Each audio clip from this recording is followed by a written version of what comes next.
Hello दोस्तों, Jharkhand talk में आपका स्वागत है। ये है झारखंड जीके एमसीक्यू सीरीज़ का सेट नंबर 13 और इस सीरीज़ में हम झारखंड के आने वाले एग्ज़ाम्स के लिए काफ़ी इंपॉर्टेंट क्वेश्चंस को डिस्कस कर रहे थे। तो इससे पहले के 12 सेट्स को आप मेरे चैनल के प्लेलिस्ट पर जाकर देख सकते हैं। मैंने अलग से एक झारखंड जीके एमसीक्यू के नाम से एक प्लेलिस्ट बना रखी है। तो आज हम डिस्कस करेंगे सेट नंबर 13। और शुरू करने से पहले अगर आपने अभी तक मेरे चैनल को सब्सक्राइब नहीं किया है तो चैनल को सब्सक्राइब कर लीजिए, और अगर आपको मेरे वीडियोस अच्छे लगते हैं तो वीडियोस को लाइक कीजिए और दोस्तों के साथ शेयर कीजिए। तो चलिए शुरू करते हैं आज का सेट नंबर 13। पहला क्वेश्चन है, झारखंड में निवास करने वाली अधिकांश जनजातियां निम्न में से किस प्रजाति की हैं? तो यहाँ पर पूछा गया है कि झारखंड में निवास करने वाली जो अधिकांश जनजातियाँ हैं, मतलब कि जो झारखंड में जो कुल 32 जनजातियाँ हैं, इनमें से अधिकांश जनजातियाँ कौन से प्रजातीय समूह की हैं, ये पूछा गया है।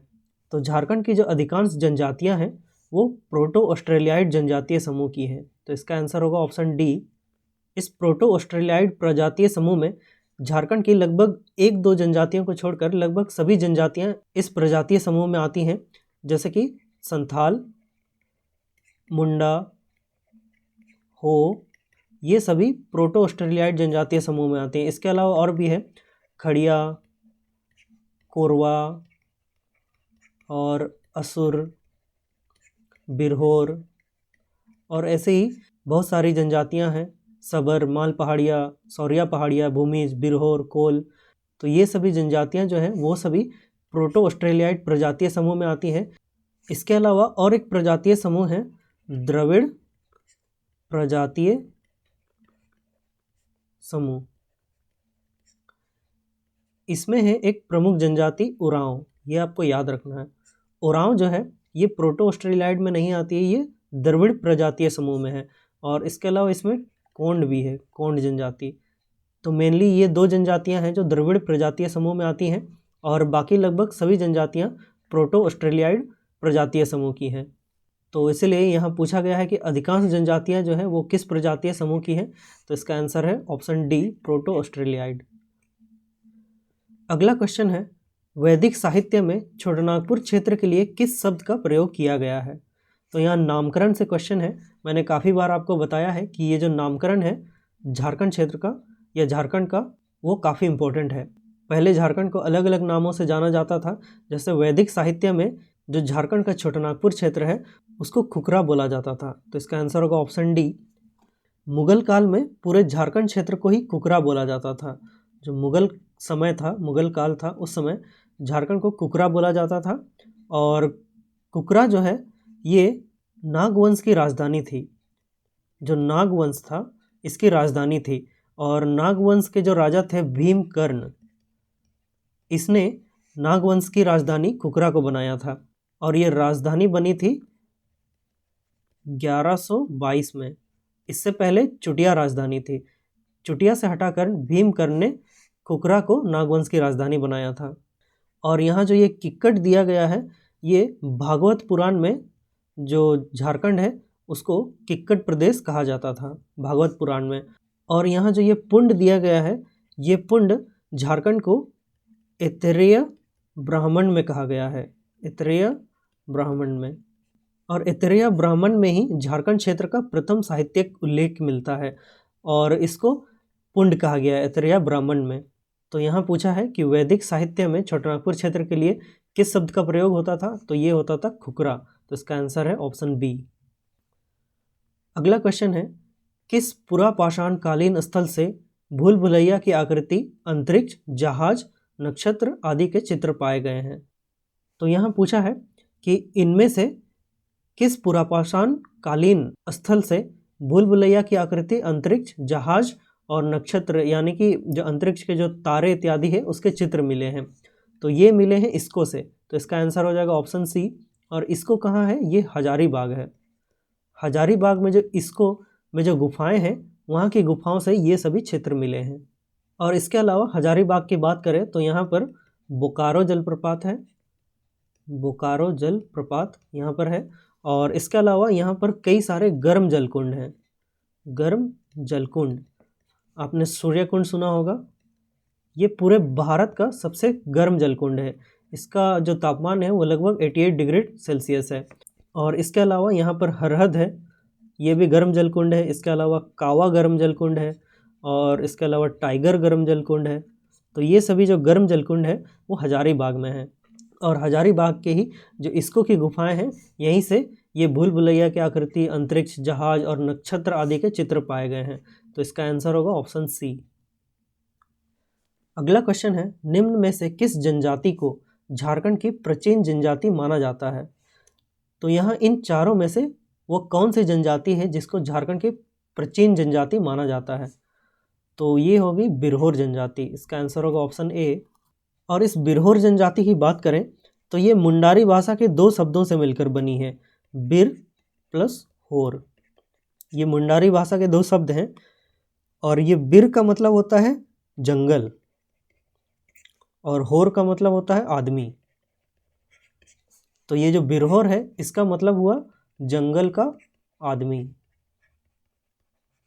तो ये बिरहोर जो है ये आदिम जनजातियों में से एक है और ये बिरहोर जनजाति के लोग जो थे पहले जंगलों में रहते थे और घुमंतु जीवन यापन करते थे, मतलब कि घुमंतु जीवन जीते थे। और लेकिन अब तो ये अस्थाई हो गए हैं। और ये जो बिरहोर लोग हैं ये स्वयं को सूर्यवंशी मानते हैं। ये स्वयं को सूर्यवंशी मानते हैं, ये आपको याद रखना है। और ये भी जो है ये प्रोटो ऑस्ट्रेलियाइड प्रजातीय समूह से हैं। और ये बिरहोर जनजाति में इनका जो युवा गृह होता है इसको बोला जाता है टंडा। टंडा बोला जाता है या तो गीती जोड़ी भी बोला जाता है, गीती जोड़ी। तो ये आपको याद रखना है। और इसके अलावा यहाँ जो ये बिरजिया है ये भी एक आदिम जनजाति है और ये बतुड़ी ये भी एक अल्पसंख्यक जनजाति है। और इनके बारे में आपको बता दूं कि ये जो बाथुड़ी जनजातियाँ हैं ये खुद को बाहुतुली कहते हैं। बाहुतुली यानी कि बाहुओं से तौलने वाला, यानी कि ये लोग खुद को क्षत्रिय भी बोलते हैं। बाहुओं से तौलने वाला ये खुद को क्षत्रिय भी कहते हैं। और यहाँ जो ये गोंड दिए गए हैं ये गोंड जनजाति, ये तो आपने सुना ही होगा, ये भारत की पहली सर्वाधिक जनसंख्या वाली जनजाति है। तो ये है गोंड जनजाति। लेकिन यहाँ पूछा है कि कौन सी जनजाति है जिसको झारखंड की प्राचीन जनजाति माना जाता है इनमें से, तो ये होगी बिरहोर। इसका आंसर होगा ऑप्शन ए। अगला क्वेश्चन है, इनमें से किसने अपनी पुस्तक में गौतम बुद्ध की जन्मभूमि झारखंड बताई है? तो यहाँ पूछा है कि इनमें से किसने अपनी पुस्तक में गौतम बुद्ध की जन्मभूमि झारखंड को बताया है, मतलब कि किसने अपनी पुस्तक में ये कहा है कि गौतम बुद्ध का जन्म जो है वो झारखंड में हुआ था। तो ये कहा था डॉक्टर वीरोत्तम ने। तो इसका आंसर होगा ऑप्शन ए। इन्होंने अपनी पुस्तक में गौतम बुद्ध की जन्मस्थली झारखंड को बताया है। और वैसे अगर गौतम बुद्ध का जन्म की बात करें तो इनका जन्म लुम्बिनी में हुआ था। हम यही पढ़ते हैं कि इनका जन्म जो है लुम्बिनी में हुआ था, नेपाल में। और बौद्ध धर्म की बात करें तो झारखंड में बौद्ध धर्म से रिलेटेड बहुत सी चीज़ें मिली हैं, मतलब कि बौद्ध धर्म के बहुत से अवशेष मिले हैं। जैसे कि पलामू में एक गांव है मूर्तिया गांव, यहाँ से सिंह के शीर्ष मिले हैं, मतलब कि सिंह यानी शेर का जो शीर्ष यानी जो सिर है वो मिले हैं, जो कि सांची का जो बौद्ध स्तूप है वहाँ पर लगे सिंह शेर से काफ़ी मिलते जुलते हैं। और इसके अलावा धनबाद में भी दियापुर, दालमी और है बौद्धपुर। तो इन जगहों से बौद्ध स्मारक मिले हैं, जो बुद्ध के जो स्मारक हैं वो मिले हैं। ये सभी जगह कहाँ हैं? धनबाद में। इसके अलावा खूंटी में भी एक जगह है बेलवा दाग। बेलवा दाग, यहाँ से बौद्ध विहार के अवशेष मिले हैं। बौद्ध विहार के अवशेष मिले हैं यहाँ से, ये बेलवा दाग से। ये कहाँ है? खूंटी में है। तो ऐसी ही और भी जगहें हैं झारखंड में जहाँ से कि बौद्ध धर्म की काफ़ी सारी चीज़ें मिली हैं। तो यहाँ इसका आंसर होगा ऑप्शन ए। डॉक्टर वीरोत्तम ने अपनी पुस्तक में गौतम बुद्ध की जन्मस्थली झारखंड को बताया है। अगला क्वेश्चन है, निम्न में से कौन सा एक झारखंड में प्रसिद्ध जैन स्थल है? तो यहाँ पूछा है कि इन चारों में कौन सा एक झारखंड में प्रसिद्ध जैन स्थल है? तो ये है पवनपुर। इसका आंसर होगा ऑप्शन ए। पवनपुर जो है झारखंड में एक प्रसिद्ध जैन स्थल है। और इसके अलावा झारखंड में और भी प्रमुख जैन स्थल हैं, जैसे कि इनका नाम आपको पता होना चाहिए, पकबीरा। पकबीरा ये भी एक जगह है। उसके अलावा है पलमा और है चर्रा और इसके अलावा है गोलमारा। तो ये सभी जगह हैं जैन धर्म से संबंधित झारखंड में। इन जगहों पर जो है जैन धर्म से रिलेटेड जो मंदिर वगैरह हैं वो सभी चीज़ें मिली हैं। तो ये सभी जगहों के नाम आपको याद होने चाहिए, इनसे भी सवाल पूछा जाता है। तो पवनपुर, पगबीरा, पालमा, चर्रा और गोलमारा, ये सभी झारखंड में एक प्रसिद्ध जैन स्थल हैं। और इसके अलावा जैन धर्म से रिलेटेड और एक चीज़ है, जो सिंहभूम का जो इलाका है जहाँ पर अभी हो लोग रहते हैं, यहाँ इससे पहले जैन धर्म को मानने वाले लोग थे जिन्हें कि सरक कहा जाता था। तो इन लोगों को हटाकर ही हो जनजाति यहाँ पर बसी है, लेकिन पहले सिंहभूम में जैन धर्म को मानने वाले सरक लोग थे। तो यहाँ इसका आंसर हो जाएगा ऑप्शन ए, पवनपुर एक प्रसिद्ध जैन स्थल है झारखंड में। अगला क्वेश्चन है, झारखंड का पहाड़ी, पठारी तथा जंगल क्षेत्र किस महाजनपद के हिस्से था? तो यहाँ पूछा है कि झारखंड का जो पहाड़ी, पठारी और जो जंगल का क्षेत्र है वो किस महाजनपद के हिस्से में था। तो पहले आपको पता होगा जो भारत था वो महाजनपदों में बटा हुआ था, तो उन्हीं में से पूछा गया है कि झारखंड का पहाड़ी, पठारी और जंगल का क्षेत्र किस महाजनपद के हिस्से में आता था। तो ये आता था मगध जनपद के हिस्से में। तो इसका आंसर होगा ऑप्शन बी। तो इसमें बस इतना ही है। नेक्स्ट क्वेश्चन देखते हैं। तो नेक्स्ट क्वेश्चन है, निम्न में से किस क्षेत्र से इंडो सीथियन सिक्के प्राप्त हुए हैं? तो इंडो सीथियन सिक्के जो है ये कहाँ से प्राप्त हुए हैं?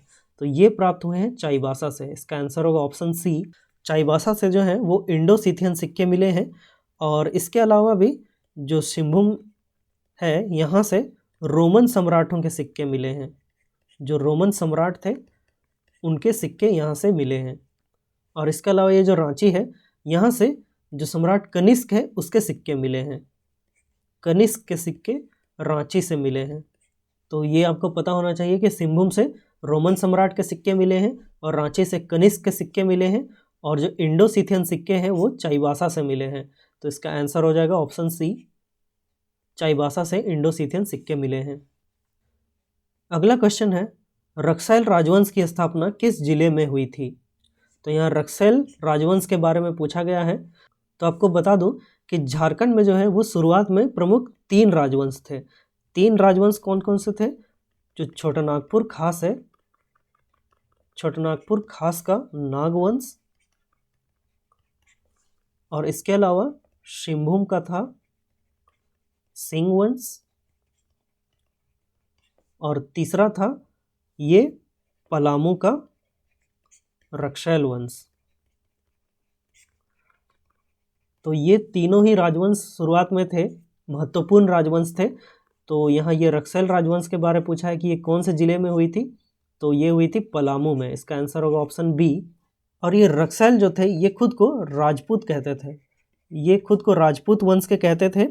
और इन रक्सैलों को ही चेरो वंश ने पदास्थापित किया था। जो चेरो वंश आया था पलामू में बाद में, इन्होंने रक्सैल राजवंश को हराया था और फिर पलामू में अपने चेरो वंश की शुरुआत की थी।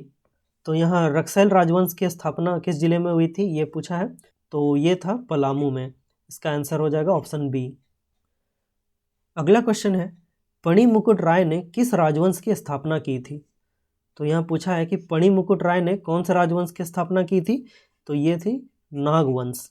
इसने नागवंश की स्थापना की थी। और पणिमुकुट राय ने नागवंश की सबसे पहले जो राजधानी बनाई थी वो बनाई थी सुतियांबे। सुतियांबे को नागवंश की राजधानी बनाई थी। तो सुतियांबे सबसे पहली राजधानी थी नागवंश की। और नागवंश की जो स्थापना है इसके समय के बारे में काफ़ी मतभेद है, लेकिन एक इतिहासकार हैं जे रीड, इनके अनुसार पणिमुकुट राय ने 10वीं सदी में इस नागवंश की स्थापना की थी। तो ये आप याद रख सकते हैं। तो नागवंश की स्थापना पणिमुकुट राय ने की थी। तो इसका आंसर है ऑप्शन ए। अगला क्वेश्चन है, अलाउद्दीन खिलजी के किस सेनापति ने 1310 ईस्वी में छोटानागपुर में आक्रमण कर वसूली की थी? तो यहाँ पूछा है कि अलाउद्दीन खिलजी का वो कौन सा सेनापति था जिसने 1310 में छोटानागपुर में आक्रमण किया और यहाँ से टैक्स वसूला था, मतलब कि कर वसूला था। तो इसका आंसर होगा छज्जो मलिक, ऑप्शन बी। छज्जो मलिक अलाउद्दीन खिलजी का सेनापति था। इसने 1310 में छोटानागपुर पर आक्रमण किया था और कर की वसूली की थी। और यहाँ जो मलिक बयां दिया गया है, इसने 1340 में हजारीबाग पर आक्रमण किया था। हजारीबाग पर। और ये मलिक बयां जो है ये मोहम्मद बिन तुगलक का सेनापति था। मोहम्मद बिन तुगलक इसका सेनापति था मलिक बयां, और इसने 1340 में हजारीबाग पर आक्रमण किया था। तो यहाँ अलाउद्दीन खिलजी के सेनापति के बारे में पूछा है कि कौन था जिसने 1310 में छोटानागपुर पर आक्रमण किया था। तो ये था छज्जू मलिक। इसका आंसर होगा ऑप्शन बी। अगला क्वेश्चन है, राज्य गठन के बाद पहला जिला कौन सा बना था। तो आपको पता होगा कि जब झारखंड बना था तब 18 जिले थे, और इसके बाद और 4 नए जिले बने थे, और इन चारों में जो सबसे पहला नया जिला बना था वो था सिमडेगा। तो इसका आंसर हो जाएगा ऑप्शन बी। सिमडेगा को 3 अप्रैल 2000 में जिला बनाया गया था। और इसके अलावा 4 जिलों में और था जामताड़ा, और इसके अलावा था लातेहार, और एक था सरायकेला खरसुआ। सरायकेला खरसुआ। तो ये 4 जिले बने थे, सिमडेगा, जामताड़ा, लातेहार और सरायकेला खरसुआ। ये सभी सन 2000 में बने थे, झारखंड बनने के बाद ही। और इसके अलावा 2007 में और 2 नए जिले बने। 2 जिले बने थे, खूंटी और रामगढ़। तो अभी सबसे नया जिला है रामगढ़। तो ये सभी चीज़ें आपको पता होनी चाहिए कि कौन जिला कब बना। खासकर जो बाद में 4 और ये जो 2 नए जिले बने हैं इनके डेट्स आपको पता होने चाहिए, और कौन कौन से जिलों से अलग करके इनको बनाया गया है ये भी आपको पता होना चाहिए। तो यहाँ इसका आंसर हो जाएगा ऑप्शन बी। सिमडेगा जो है वो पहला जिला बना था झारखंड गठन के बाद। अगला क्वेश्चन है, जिला तथा उसके मुख्यालय के संबंध में निम्न में से कौन सा युग्म सही सुमेलित नहीं है, मतलब कि कौन सा युग्म जो है वो गलत है। तो पश्चिमी सिंहभूम जो है इसका मुख्यालय है चाईबासा, ये सही है। और दूसरा है पूर्वी सिंहभूम, इसका मुख्यालय है जमशेदपुर, ये भी सही है। और पलामू इसका मुख्यालय है डाल्टनगंज, ये भी सही है। तो इसका आंसर हो जाएगा ऑप्शन डी। उपर्युक्त सभी सही सुमेलित हैं। तो ये काफ़ी आसान क्वेश्चन था। नेक्स्ट क्वेश्चन पर चलते हैं। झारखंड के प्रथम मुख्य सचिव कौन थे। तो यहाँ पर झारखंड के प्रथम मुख्य सचिव के बारे में पूछा गया है कि वो कौन थे।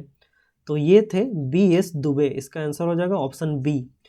इनका पूरा नाम है विजय शंकर दुबे। विजय शंकर दुबे, BS दुबे, ये झारखंड के प्रथम मुख्य सचिव थे। आप लोग नीचे मुझे कमेंट सेक्शन में ये बताइए कि झारखंड के जो वर्तमान मुख्य सचिव हैं वो कौन है, उनका नाम आप नीचे कमेंट सेक्शन में मुझे लिखकर बताइए। और इसके अलावा हम झारखंड के प्रथम की बात कर रहे थे, तो यहाँ के जो प्रथम मुख्य न्यायाधीश थे वो थे विनोद कुमार गुप्ता, और यहाँ के प्रथम मुख्य महाधिवक्ता थे मंगलम बनर्जी, और प्रथम महिला कैबिनेट मंत्री बनी है जोबा मांझी, और जो प्रथम महिला राज्यपाल है वो है द्रौपदी मुर्मू। तो ऐसे ही आपको झारखंड के जो प्रथम लोग हैं उनके नाम आपको याद होने चाहिए, उनसे काफ़ी बार सवाल पूछा जाता है। तो यहाँ झारखंड के प्रथम मुख्य सचिव के बारे में पूछा गया है, तो ये हैं BS दुबे, विजय शंकर दुबे। और आप मुझे कमेंट में वर्तमान कौन है मुख्य सचिव झारखंड के, उनका नाम बताइए। नेक्स्ट क्वेश्चन है, इंट्रोडक्शन टू खड़िया लैंग्वेज के लेखक कौन है। तो यहाँ पर ये किताब दी गई है कि इंट्रोडक्शन टू खड़िया लैंग्वेज, इसके लेखक कौन है। तो इसके लेखक हैं GC बैनर्जी। इसका आंसर होगा ऑप्शन ए। और इसके अलावा आपको और एक नाम याद होना चाहिए, फ्लोर चेइसन्स। इन्होंने खड़िया शब्दकोश की रचना की थी। खड़िया शब्दकोश की रचना फ्लोर चेइसन्स ने की थी। तो ये जो है ये खड़िया साहित्य से रिलेटेड क्वेश्चन है। तो इंट्रोडक्शन टू खड़िया लैंग्वेज, इसके लेखक हैं GC बनर्जी। और इसके अलावा और एक चीज़ याद आई, द खड़ियाज, ये भी काफ़ी इम्पोर्टेंट है। द खड़ियाज ये भी एक बुक है, और इसको लिखा था SC रॉय। SC रॉय ने, यहाँ उनका नाम दिया गया है। ये जो ऑप्शन बी है, इन्होंने द खड़ियाज लिखी है। तो यहाँ इंट्रोडक्शन टू खड़िया लैंग्वेज, इसके लेखक के बारे में पूछा है, तो ये है ऑप्शन ए, GC बैनर्जी। अगला क्वेश्चन है, केंद्रीय ईंधन अनुसंधान संस्थान कहाँ स्थित है। तो ये स्थित है धनबाद में। तो इसका आंसर है ऑप्शन बी। केंद्रीय ईंधन अनुसंधान संस्थान जो है ये धनबाद में स्थित है। और इसके अलावा धनबाद में केंद्रीय खनन अनुसंधान संस्थान भी है। तो ये ईंधन की जगह खनन, तो केंद्रीय खनन अनुसंधान संस्थान जो है ये भी धनबाद में है। और धनबाद में इसके अलावा झरिया माइंस है, जो कोयले की खानें हैं, वो तो आपको पता ही होगा। और इसके अलावा यहाँ जो हजारीबाग दिया गया है यहाँ पर भी इम्पोर्टेंट अनुसंधान संस्थान है, जैसे कि मृदा शोध एवं अनुसंधान संस्थान, मृदा शोध एवं अनुसंधान संस्थान, ये हजारीबाग में स्थित है। और इसके अलावा हजारीबाग में भारतीय कृषि अनुसंधान संस्थान बनाया जा रहा है। तो ये अभी बना नहीं है, लेकिन ये हजारीबाग में बनाया जा रहा है, भारतीय कृषि अनुसंधान संस्थान। तो यहाँ केंद्रीय ईंधन अनुसंधान संस्थान के बारे में पूछा है, तो ये है धनबाद में। इसका आंसर होगा ऑप्शन बी, धनबाद में केंद्रीय ईंधन अनुसंधान संस्थान स्थित है। अगला क्वेश्चन है, छोटानागपुर पठार के किस भाग की उच्च भूमि को पाट क्षेत्र कहा जाता है? तो ये भी काफ़ी इंपॉर्टेंट क्वेश्चन है, इसमें काफ़ी सारी चीज़ें हैं डिस्कस करने के लिए।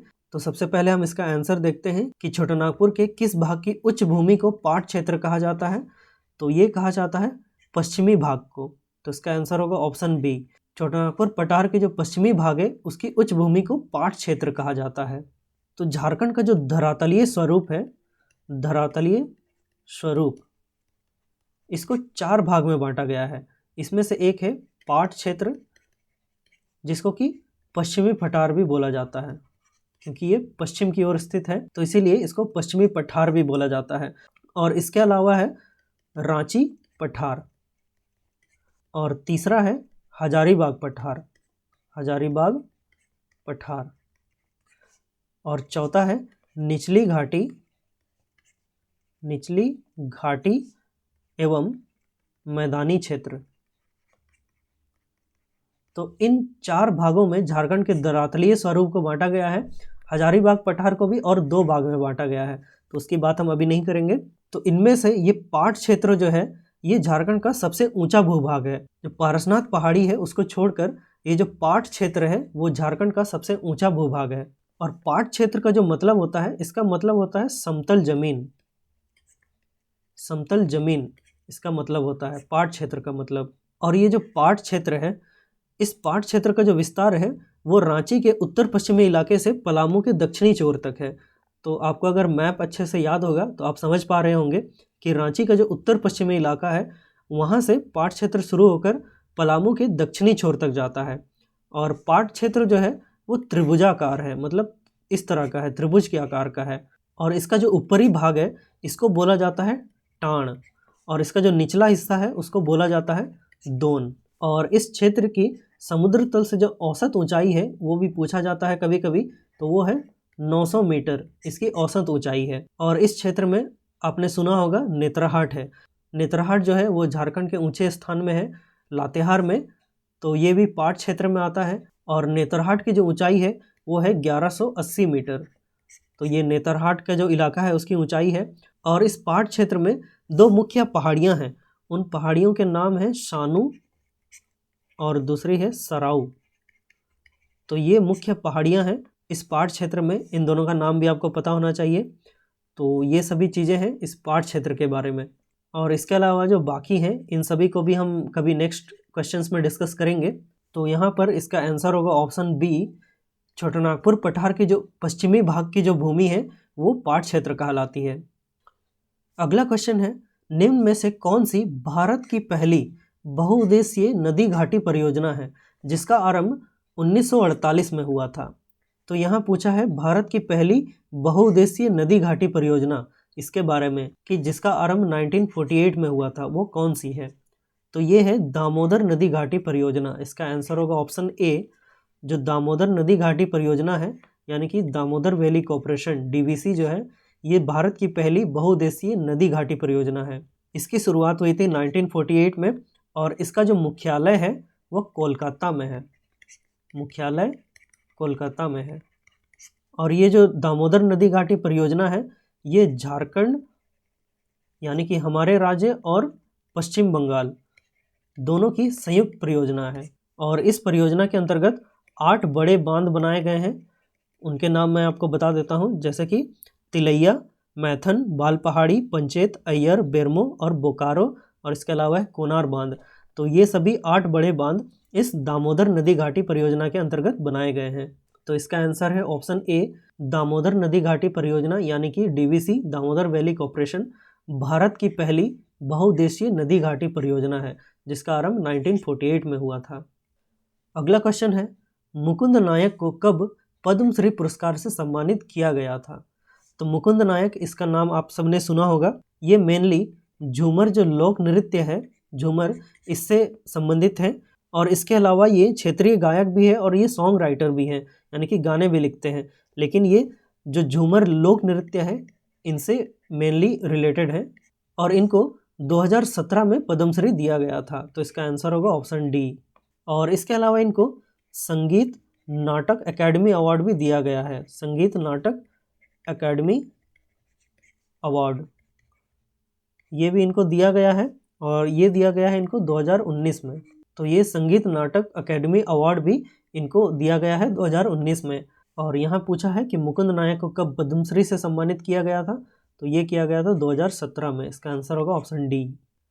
नेक्स्ट क्वेश्चन है, अलग झारखंड राज्य हेतु बिहार राज्य पुनर्गठन विधेयक 2000 को बिहार विधानसभा ने कब स्वीकृति प्रदान की थी?